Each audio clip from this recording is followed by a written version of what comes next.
Time to catch up with a man who was probably a little bit nervous yesterday when the rookie draft was happening. Ben Ross. Ben, thanks for joining us. And the Hawks had a few picks before they read out your name. How nervous were you getting? Yeah, hi, how you going, guys? Look, I was just trying to ignore the whole day, to be honest. I been through it before, obviously, and I was just more sitting at work and just waiting for the phone to go off. Ben, it's 2010 since you played a game in the AFL. In that time where you've been in the VFL system with Werribee and I guess in civilian life, what have you learnt and what were you taking to that once you walked through the doors at Waverley? Yeah, I mean, the biggest thing I've probably learnt is, that I had to learn was my time at North. I was an 18-year-old kid going to the system and I just wasn't mature enough. I didn't treat it with the attitude that it needed to be treated with. And I found that out the hard way, which was pretty disappointing. And going back to Werribee for the last 2 seasons, it's really fast-tracked my maturity levels, and I had a leadership role there, and I just feel like I've matured out of sight in the last couple of years, and I'm really looking forward to taking that to Hawthorn, and hopefully that improves my football a whole lot.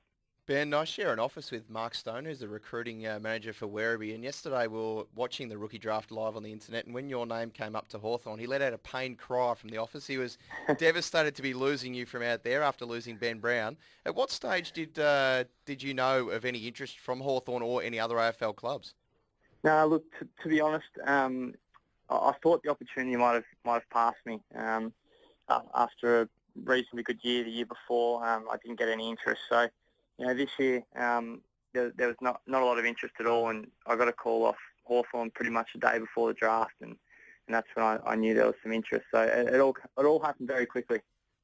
And what's your knowledge of the Hawks list and perhaps where the opportunity is for you? You would have watched them closely, just being a natural football fan over the past couple of years, given their prominence in the finals. But where do you perhaps see the opportunity for yourself? And you'd perhaps be heartened by the likes of Jonathan Simpkin getting an opportunity there off Geelong's rookie list and ending up playing in 2 premierships this year. Yeah, well, Hawthorn have been a great club to watch over the last couple of years, so I have watched them pretty closely. And, saying that, I'm on the rookie list, so I've got some hard work to do, just put my head down and get fit and get off on the right foot to start with. But, I'm hoping that, at some stage throughout the year I can maybe, impact the club in a midfield outside sort of role. But I have the flexibility to sort of play in a few different positions. So I'm just hoping the opportunity comes along, and if it does, I'll surely grab it with both hands. We heard from James Magner yesterday. He was obviously delisted by Melbourne and is going to hopefully head back to the VFL. You're a player who's been delisted, headed back to the VFL, and has now been given your opportunity again. What piece of advice could you give to these boys who have headed off AFL lists and are going back to state leagues? The best thing that they could do to try and get themselves back at the top level? Oh, it's just the VFL competition's great now. It's a great feeder competition to the AFL, and you just got to go back and never give up on your goal, because I'm 25 now, and I was lucky enough to get a second opportunity, but a lot of people have to wait until they're 21, 22, 23 to mature and show their best football, and that's probably going to happen in the state league levels like the VFL.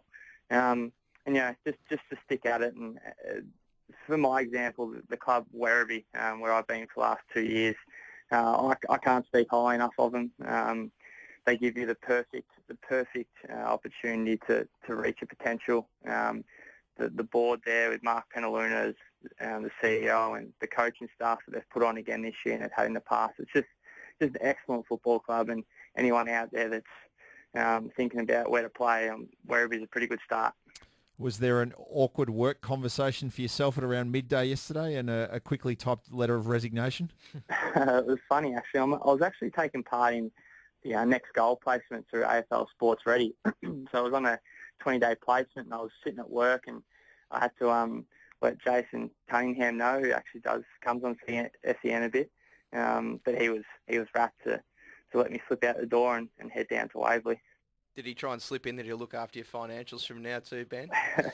Well, I'm hoping he gets to the stage where he has to.